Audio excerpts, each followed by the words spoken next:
Ibang Mesiyas ang inaasahan ng mga tao.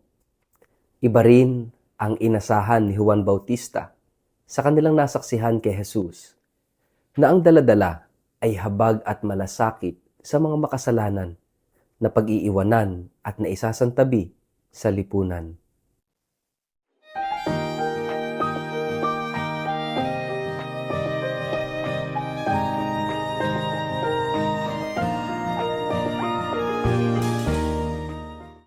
Ang mabuting balita ng Panginoon ayon kay San Mateo. Tandaan niyo, higit na dakila si Juan na tagapagbautismo o kaysa sino mang isinilang sa daigdig. Ngunit ang pinakahamak sa kaharian ng langit ay mas dakila kaysa kanya. Mula nang mangaral si Juan na tagapagbautismo hanggang ngayon, ang kaharian ng langit ay sapilitang pinapasok ng mga taong mararahas. Sapagkat hanggang sa dumating si Juan, ang mga propeta at ang kautusan ang siyang nagpapahayag tungkol sa kaharian ng langit. Kung naniniwala kayo sa pahayag na ito, si Juan na nga ang Elias na ipinangakong darating. Makinig ang may pandinig. Ang mabuting balita ng Panginoon.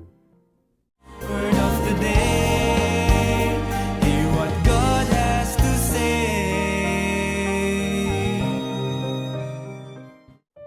Mapagpalang araw po sa inyong lahat. Kumusta po kayo? Ang ating pong word of the day ay expectation.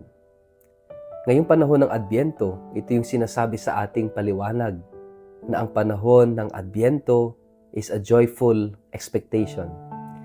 Isang masayang paghahanda at paghihintay para sa pagdating ng Panginoon. Oo, siya'y dumating na noon. Siya'y dumarating ngayon sa misteryo ng simbahan, sa mga sakramento at sa kapwa-tao. Pero siya'y muling darating sa wakas ng panahon para husgahan tayo. Napakahalaga ng salitang expectation. Dahil sa mga expectations, tayo nabubuhay araw-araw. Pero lagi nating tatandaan, sometimes expectations are different from reality. Kaya nga, yung sinasabi nating joyful expectation should be grounded in reality. Dahil hindi ito dapat para bang nakalutang na expectation, katulad ng mga paghihintay at mga expectations ng mga Hudyo na ang kanilang inaasahang Mesiyas ay katulad ni Elias na babalik mula sa alapaap sakay-sakay ng isang karwahe. Isang majestic king kaya na bababa mula sa langit. At it's like a political king na magpapalaya sa kanila sa oppression.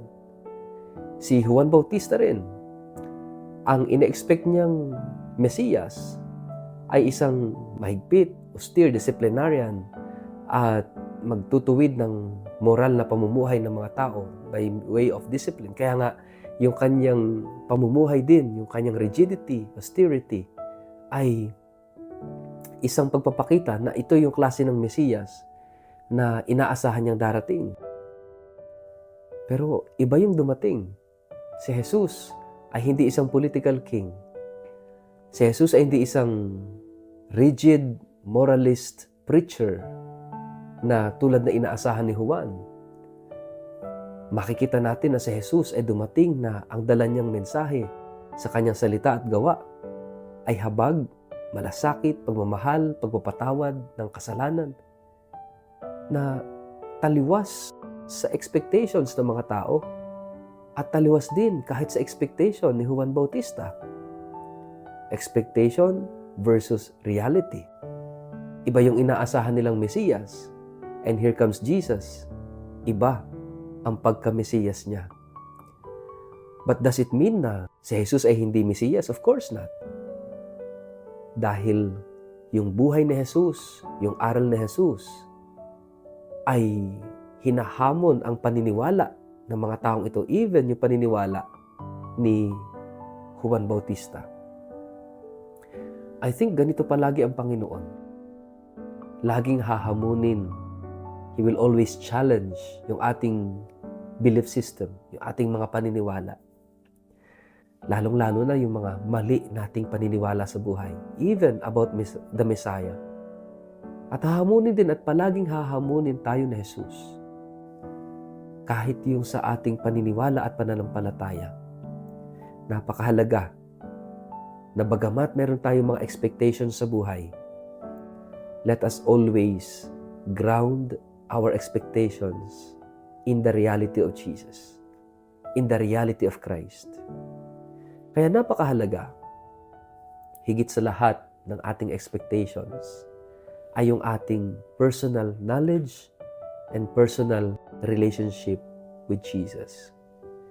Dahil sa relasyon natin kay Jesus, doon niya ipapahayag ang kanyang sarili, yung kanyang kalooban, doon niya tayo dadalahin sa karunungan, sa kaalaman tungkol sa Diyos.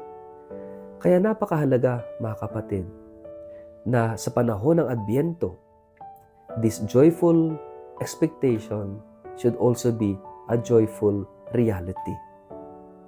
Na narito, kapiling natin si Jesus, kapiling natin siya araw-araw. Kapag tayo nagmahal, kapag tayo nagmalasakit, kapag tayo ay dumamay, lalong-lalo na sa mga higit na nangangailangan ng pagmamahal at pagkalinga ng Diyos. Kaya nga mga kapatid, sa araw na ito, magandang tingnan at suriin natin yung ating mga sarili. Yung joyful expectation is not a passive waiting na maghihintay ka na lang. It is something active. Or siguro mas magandang pakinggan kung it is something proactive. Dapat may ginagawa tayo. While we are expecting the coming of the Lord, we already make it a reality. A reality because that is the reality, that is the truth. Siya'y dumating noon at siya'y darating sa wakas ng panahon. Pero huwag nating kakalimutan, siya'y dumarating sa araw-araw nating buhay. Sa ating pakikipagkapwa-tao. Sabi ni Jesus, anuman ang gawin mo sa mga kapatid kong ito, sa maliliit kong kapatid na ito, ginawa mo ito sa akin. So, Jesus is being revealed in the faces of the poor, in the faces of the suffering, in the faces of the lonely, the hungry, the thirsty, the victims of injustices. He is actively present in different realities sa ating buhay. Ganon din, Jesus is present in the Eucharist. Sabi niya, do this in memory of me. So sa tuwinang tayo nagdiriwang ng banal na misa, ginagawa nating nasa sa ngayon, making present the mysteries on Calvary, the mysteries of the cross on Mount Calvary. Kaya napakahalaga, mga kapatid, yung making present so that yung ating mga expectations will be also a reality. Para hindi tayo mabibigo. Ang pag-asang dala ni Jesus ay hindi tayo bibiguin. Sapagkat nakaugnay ito sa ating malalim na pananampalatayang kasama natin ang Diyos araw-araw sa buhay natin. Kaya nga mga kapatid, isabuhay natin ngayon at lagi nating tatandaan that God is with us. God is present among us. Huwag nating kakalimutan. Sa ngalan ng Ama, ng Anak at ng Espiritu Santo. Amen. Ama naming Diyos, nawa sa pamamagitan ng aming salita at gawa ay maipamalas namin, maiparamdam namin na kasakasama ka namin araw-araw sa pamamagitan ng aming pagmamahalan, pagtutulungan at pagdadamayan. Amen. Pagpalain po kayo at ingatan ng makapangyarihang Diyos, Ama at Anak at Espiritu Santo. Amen.